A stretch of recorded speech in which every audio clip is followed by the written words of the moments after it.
I'm very well, thank you. Well, thank you for agreeing to this today. So It's my pleasure. my hope is to tell your story about you being a personal development coach for highly sensitive people. So for our viewers who have never received personal development coaching or life coaching in general, how do you explain the difference between coaching and counselling and therapy? I think for me, I think that's a great question. And I think personally for me, because I know there are many different coaches and people coach in different ways.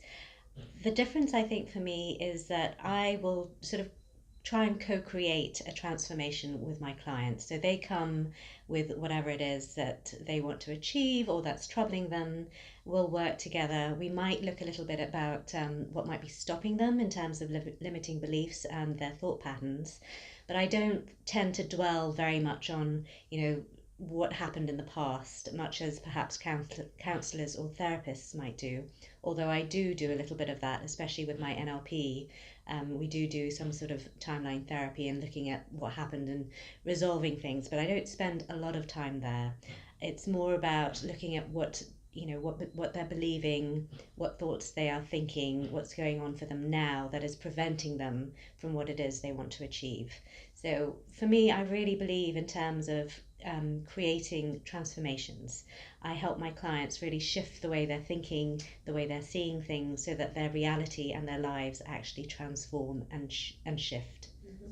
And so if I could just elaborate on, you mentioned co-creating and shifting their beliefs. Mm-hmm. In what capacity do you do that? How do you do that?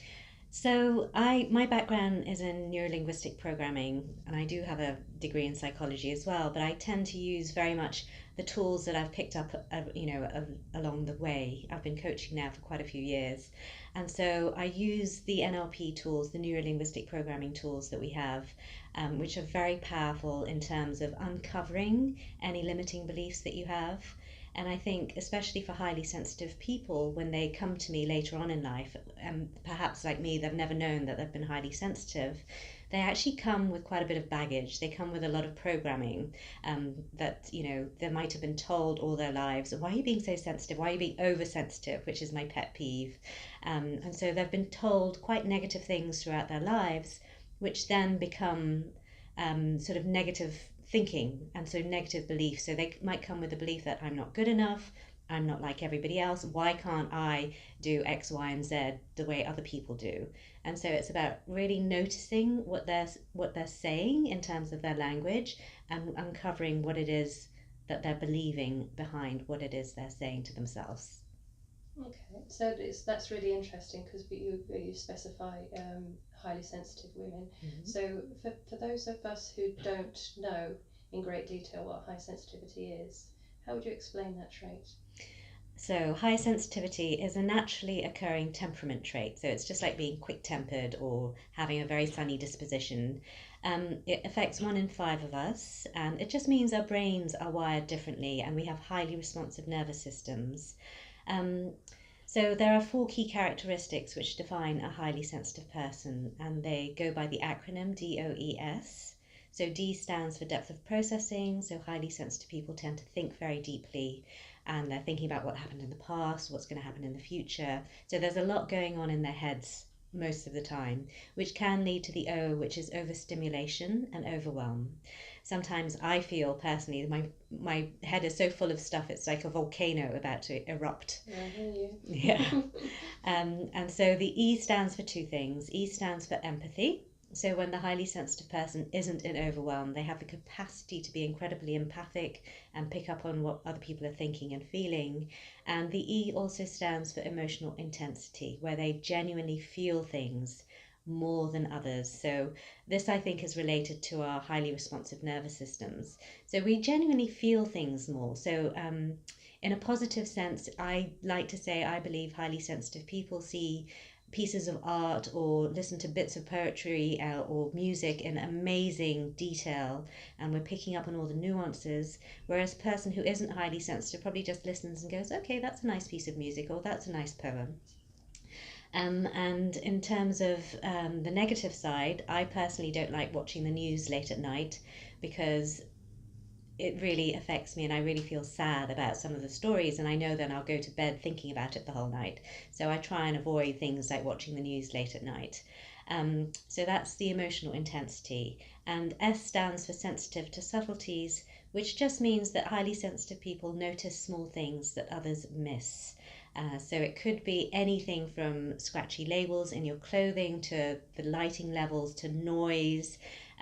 Some I know I've heard of some highly sensitive people who hate the feel of the sand. I don't know why. I love the feel of the sand under my feet, but it's just a sensitivity. And actually, it could also be not just a sensory sensitivity, but also picking up on things. Like somebody might notice that their best friends had a haircut, or I like to think that if you're a highly sensitive person sitting in a meeting at work and you're listening to everybody talking about how the project's going, it's the highly sensitive person who will pick up on the details and think, okay, actually, what they're saying isn't possible. That can't be delivered in that time scale because of this or that. And so they're very good at noticing small things that others miss and relating it to the big picture, which is a great strength. So if you're highly sensitive, you'll have all four of the DOES characteristics to some extent. Now, most people will have one or two, some even three, but that doesn't make them highly sensitive. You have to have all four to be thought of as highly sensitive. Thank you. So I know you've had many clients that are highly sensitive, me being one of them. What would you say is the most rewarding aspect of being highly sensitive? The most rewarding aspect, okay. I think that comes, so for me, the depth of processing is an amazing trait. So that the depth of processing, the empathy, and the noticing small things that others miss, I know that's three things, but I think it gives a highly sensitive person an amazing perspective on life. Like we really notice things, we really feel things. So we're living life in sort of high definition. And so we're experiencing more, and that can be a negative thing because it can be overwhelming. But if we manage it and really appreciate these gifts in a way, because I do believe being sensitive is a gift, I think we are just experiencing things to a greater degree than other people, and I think that's an amazing thing to experience. Mm-hmm. Yeah, I'd say the same. What would you say is our greatest obstacle?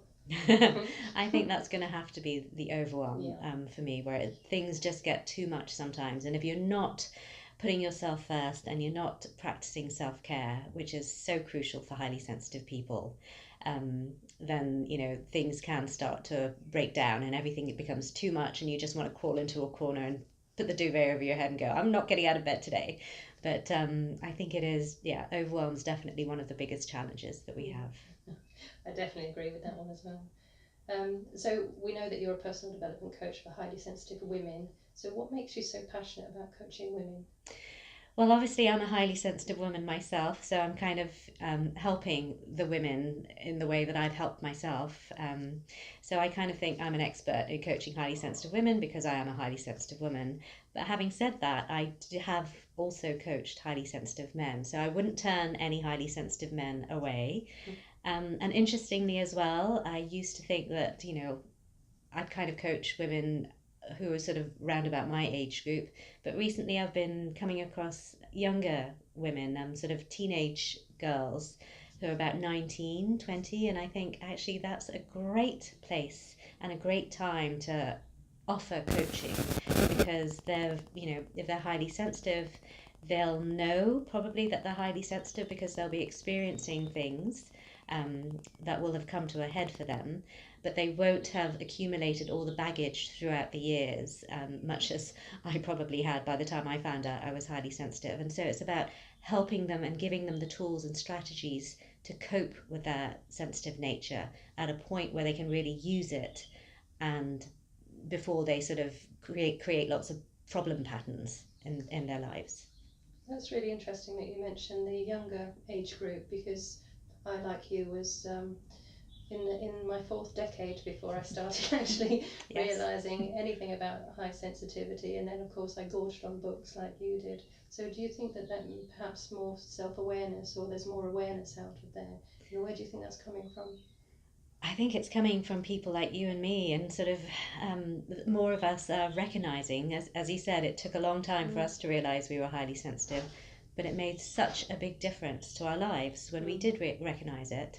And so I think it's going to come from people like us who are trying to raise awareness of the trait, who are getting out there and, you know, speaking about it and talking about it, and you're writing books about it. Yeah. And so it's definitely about raising awareness so people know about it and can help their children who are highly sensitive, because that's so important. I agree. Yeah. So, from your experience, so obviously, like you say, you've had a decade of coaching.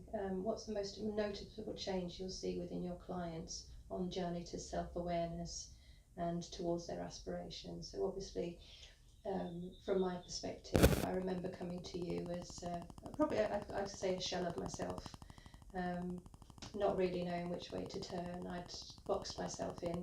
I didn't know which way out. I definitely had an issue around the word sensitivity to begin with. By the time I came to you, obviously it settled quite a lot. But so, what would you say is the biggest or most noticeable change that you see in your clients from the day they walk in to the day they leave you? Oh, okay, that's a lovely Mm. question. I think for me, it's really seeing people like you transform. As you said, you know, when you first came, you were still not sure about how you saw sensitivity. And I think it's very common for my clients. They come, they think, oh my goodness, I'm sensitive, I'm highly sensitive, I need to be fixed. It's a problem.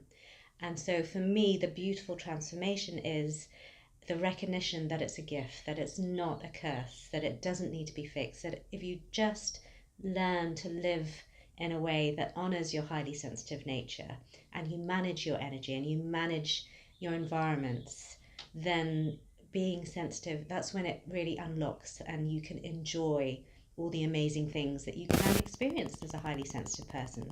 And I really believe that highly sensitive people are here for a reason. Um, and then so it's about helping my clients actually recognize that as well, and helping them see what their purpose in the world is, and helping them really step into that. So it's a beautiful transition, and you're an amazing example, Nicola. You've done so stupendously well. And so that for me is the real pleasure. It's just seeing, you know, the transformation from when they come, as you say, almost as a shell of themselves, and then for them to just blossom Yeah. and step into their power. You know, empowering is such a cliche, but I do believe that's what it's It's about. wonderful, isn't it? Yeah, It really is. It's definitely. about empowering my clients so Yeah. that they really own their sensitivity, and they really are able to stand up and stand tall and go, I'm highly sensitive, and this is what I'm here to achieve in the world. And that's such a beautiful thing. Mm. So it's quite obvious from where I'm sitting that the passion is definitely there. But I Yes. have to say, because obviously we are highly sensitive women, and we do sometimes find ourselves in overwhelm, as much as we find ourselves the laughing the loudest in the theatre because it's just really resonated with us. Yeah. What keeps you motivated to keep pushing on to help highly sensitive people? I'll say, because like you say, you have pushed men and women alike. I think for me it is seeing the transformation and seeing the difference, and it's actually just looking back at me and at my life and my story. I've actually been coaching for 2 decades. That's showing my age now. But for me, before it's almost like before recognizing I was highly sensitive and after recognizing I was highly sensitive, because it was such a pivotal moment for me. So I've done so much personal development work on myself. I studied NLP a long time ago. I studied psychology a long time ago. But it wasn't until I found out that I was highly sensitive that it was, and I do say this often, it was like finding the missing jigsaw piece puzzle to my life. It was so transformational. And so in the moments where I'm struggling and I think, oh my goodness, why am I doing this? It's really hard. You know, maybe I should be focusing on my family, or just doing something completely different. I look back and I remember how I used to be, how I wouldn't dare speak up about things. I was really lacking in self confidence. You know, the idea of public speaking would just fill me with terror and I'd tremble. I still do, but I get up and do it now. Um, this is what makes me feel so passionate about it. It's about knowing how I was before I recognized I was highly sensitive, and then understanding what it meant when I was highly sensitive and being able to work with it. And it's just, for me, it's like finding the correct user manual. So it's almost like I'm a fridge. but somebody has been trying to operate me using the user manual for the oven the whole time, and then they found the user manual for the fridge, and it's like, okay, so that's what they're meant to be doing. And so it really makes such a difference just knowing what your traits are, what your characteristics are, what works for you, what doesn't work for you. And then it's like having the correct user manual. And that's what I'm passionate about, and that's what keeps me going. It's like to give other highly sensitive people the right user manual for their life. That's a really good analogy. I really like that one. So what would you say to people? So there's many different aspects. So a lot of people, they look after their bodies, they go to the gym, they'll buy that pair of shoes because it makes them feel good. So what would you say now to the people that are contemplating coaching but are wondering whether they can afford it? Coming from somebody who used to love their shoes and probably still do. Okay, so for me, I think it is love, and I'm all for surrounding yourself with beautiful things, but ultimately it is what happens inside. And it is a cliche, but it's true. It's how you feel inside that matters, really. And no amount of handbags or beautiful shoes or beautiful clothes are going to really help you walk through the world with confidence. But if you manage to find the right coach who helps you unlock that inner confidence and that belief in yourself, and to enhance your self-esteem, because we're all equal, we are all here for a reason, and it's about really stepping into that confidence and recognizing what your purpose is. I think that's the key, really. It's knowing that you are here for a reason. You have every reason to be here. You've every entitlement to be here. And it's about really unlocking that self belief and knowing what you're here to achieve in the world. That's going to be the beauty, I think, when you're wearing your beautiful shoes, or you have that lovely handbag on your arm, or you're wearing the lovely clothes. It's being able to stand tall and know that that's what matters. It's not the handbag that's creating you, it's you. So you're wearing the handbag, not the other way around. Yeah, that's really, yeah, it is. Because when you've got your inner well-being, then everything else falls into place, doesn't it? Yeah. And having that utter sense of self and knowing what you stand for. So, like you say, standing in the shoes, carrying the handbag, but you're standing for self. Yeah. So, I know you've got another exciting adventure coming up very soon. Tell me about that. Are you talking about my retreat? I am talking about your retreat, and okay. I can't wait. So at the end of this month, I'm going to be holding the first event, which is called the Lead From Within Retreat, that I'm hoping will be the first of many. I'm actually running it with a lovely friend that I met, who's actually flying over from America to come and run this with me, Anna DeBose Hankins. So we are both highly sensitive women. We're both creative visionaries, and we're both heart-centered women. And the retreat really is to gather together other heart-centered, creative visionary, sensitive women who know that they're here to make a difference in the world, and to really nurture, support, empower them. So it's going to be a beautiful transformational weekend. But really what we want to do is to create a community of women who really want to make a difference. So it's, as I said, it's about creating the support within the community so that then they can go out and make the changes they're meant to make in the world. And we're really looking at creating a global movement where we can do this. So it's not just women in the UK, even though the retreat is going to be in the south coast of England this time. We're going to hope to have other retreats internationally going forwards. And so, yeah, I'm very excited about that.